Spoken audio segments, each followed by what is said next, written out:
Ce monstre de 250 kg fonçait à toute allure sur la route, si vite que même les policiers qui le poursuivaient ne pouvaient pas le rattraper. Et quand un camion lui barrait le chemin, il le sautait avec une agilité déconcertante. Les deux policiers en sont restés bouche bée. Plus incroyable encore, ce monstre semblait défier les lois de la gravité en courant. Furieux, Jack sortit son équipement et décocha une flèche qui atteignit pile dans le mille, le gros derrière du monstre. Il s'agrippa ensuite à un lampadaire pour l'empêcher de s'enfuir, mais d'un simple coup, le monstre l'envoya valser dans les airs. Le monstre l'entraîna dans une course folle à travers les rues, semant le chaos sur son passage. David, lui, se fit écraser comme une crêpe par une voiture projetée dans sa direction. Heureusement, ils étaient tous deux des policiers de l'au-delà, dotés de l'immortalité. Jack s'accrochait de toutes ses forces, bien décidé à capturer ce monstre coûte que coûte. C'est alors qu'il se retrouva entraîné jusqu'au sommet d'un immeuble.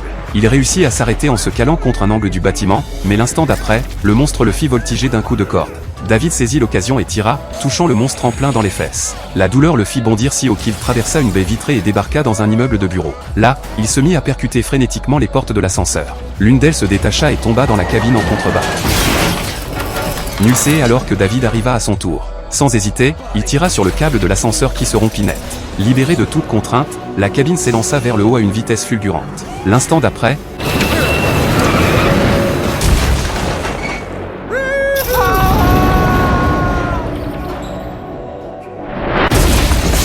elle s'écrasa sur le toit terrasse. Mais la créature avait réussi à s'échapper.